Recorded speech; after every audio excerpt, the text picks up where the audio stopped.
छत्तीसगढ़ राज्य आरक्षित वर्ग अधिकारी कर्मचारी फेडरेशन द्वारा अपनी 11 सूत्री मांगों को लेकर राजधानी रायपुर के तूदा धरना स्थल पर एक दिवसीय विशाल धरना प्रदर्शन किया। इस प्रदर्शन के माध्यम से फेडरेशन ने राज्य सरकार को ज्ञापन सौंपा और मांगों पर शीघ्र निर्णय लेने की अपील की।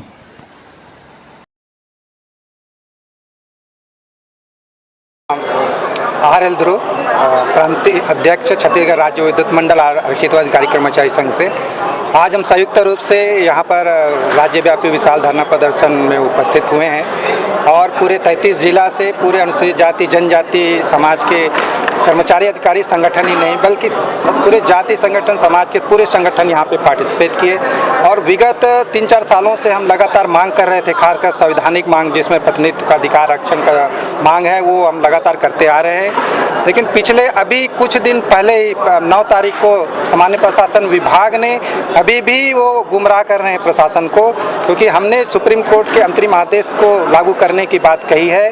वो आज हमें पिंगवा कमेटी की बात बता रहे हैं, वो आज हाई कोर्ट के आदेश को दिखा रहे हैं, जबकि आप जानते हैं न्यायिक सिद्धांत के तहत जब हाई कोर्ट का जो सुप्रीम कोर्ट में चैलेंज हो जाता है तो सुप्रीम हाई कोर्ट का कोई प्रावधान नहीं होता। लेकिन अभी जस्ट हमको कल ही लेटर प्राप्त हुआ है, तो मुझे लगता है कि यहाँ का जो प्रशासन व्यवस्था में जो छत्तीसगढ़ राज्य जो है इतना शांति प्रिय राज्य है, जहाँ पर हमारे बहुसंख्यक आबादी खासकर ST SC OBC वर्ग के लोग रहते हैं और बड़े भाईचारा के साथ यहाँ पर हम प्रशासन को सहयोग करते हैं। लेकिन जो 20-25 सालों के दौरान लगातार हम उसे एक्सपीरियंस कर रहे हैं कि यहाँ पर जो संवैधानिक अधिकार है उसको लगातार छीना जा रहा है, जिसमें पदोन्नति में आरक्षण का मामला है।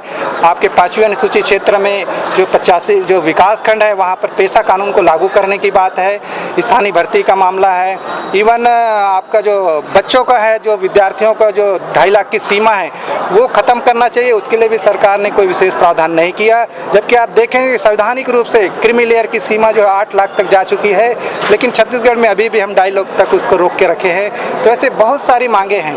तो आज मैं आप मीडिया के माध्यम से मैं शासन प्रशासन में बैठे हुए जो हम नेतृत्व कर रहे हैं उनको आज भी मैं अपील करना चाहूँगा कि हमारी मांगों को संवेदना से ले और ऐसे अधिकारियों को जो मंत्रालय चला रहे हैं, प्रशासन चला रहे हैं, जो कानूनों की धज्जियाँ उड़ा रहे हैं, जिसका इंटरप्रिटेशन करने से उनके साथ संवैधानिक रूप से कानूनी तौर पे उन पर कार्रवाई करे, यही हमारी प्रमुख मांग है। यदि कार्रवाई नहीं होती है तो इस बात को हम लोग जन आंदोलन के मामले से, हम कोई सरकार के खिलाफ नहीं है, तो ये हम जनता तक ले जाएंगे, हमारे समाज तक ले जाएंगे। 33 जिलों में जेल आंदोलन की आपने बात कही है, सरकार नहीं मानती है, लगातार आप लोग प्रदर्शन करते, इससे पहले भी आप लोगों ने प्रदर्शन किया और कई बार आप लोगों ने बातचीत करने की बात कही, लेकिन कोई जवाब अभी तक नहीं आ रहा है। तो क्या रणनीति आगे फिर रहेगी आप लोगों की, आर पार की रणनीति क्या रहेगी फिर आगे?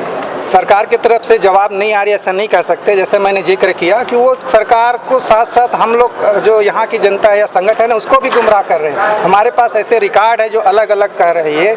इवन जो है पदोन्नति में आरक्षण का मामला सुप्रीम कोर्ट में जो अंतरिम आदेश जारी किया उसको भी ये हाई कोर्ट में जाकर के वहाँ ये कहते हैं कि आप स्टे हटा दीजिए, हम पदोन्नति में लागू कर देंगे।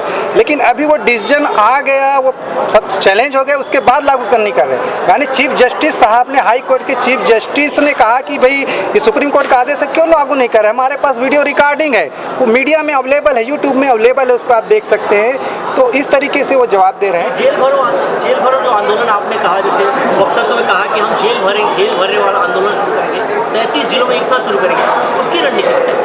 देखिए, जेल भरो आंदोलन का ये मतलब है कि हम ऐसे जो कानूनों का उल्लंघन कर रहे हैं उनके खिलाफ कार्रवाई की मांग करेंगे और जेल उन लोगों से भरना चाहिए जो प्रशासन में बैठ करके कानूनों का खुलेआम उल्लंघन कर रहे हैं। खास करके 5वीं अनुसूचित क्षेत्र में आप देखेंगे, उससे बड़ा अपराध तो यहाँ इस देश में कुछ नहीं हो सकता। जो राज्यपाल के अधिकारों को भी यहाँ खत्म कर दिया गया, जो सुप्रीम अधिकार मिला हुआ है। तो हमारी रणनीति ये है, जेल हम क्यों जाएंगे? जेल जो है वो जाएगा जो यहाँ पर कानूनों को उल्लंघन करके यहाँ शांति भंग करने का प्रयास कर रहे हैं। आगे की क्या रणनीति होगी? हम केवल संवैधानिक रूप से हमारे समाज के लोगों को जागरूक कर रहे हैं, उनके अधिकारों के प्रति जागरूक कर रहे हैं। उनको किसी के खिलाफ हम कोई भड़काएंगे नहीं, केवल क्योंकि सरकार जो है जनता का होता है, सरकार हमारे होता है, इसलिए उस व्यवस्था में हम पार्टिसिपेट करें और ऐसे लोगों के खिलाफ हम कार्रवाई करने के लिए लोगों को समझाएंगे और भाईचारा के साथ हम कार्य करने के लिए लोगों को जोड़ेंगे।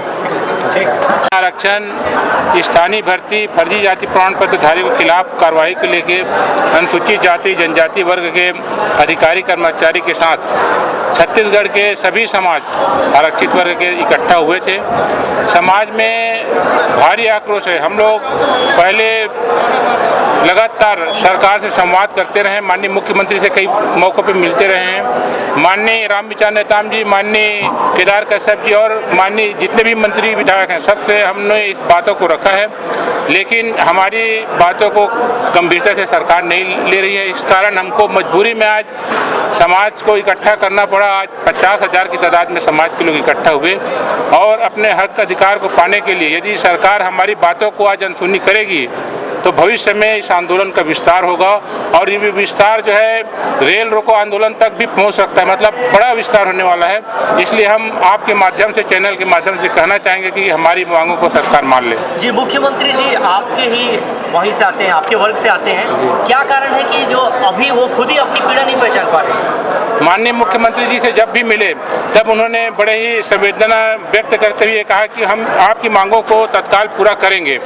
लेकिन पता नहीं बीच के जो अधिकारी हैं शायद वो उन्हें गुमराह करते होंगे। इसलिए ऐसे अधिकारियों को, ऐसे प्रशासन चलाने वाले लोगों को, हमारे मुख्यमंत्री को बदनाम करने की कोशिश न करें और हमारे समाज के हितों की यदि अनदेखी होगी तो सरकार किसी का रहे, हम पीछे हटने वाले नहीं हैं।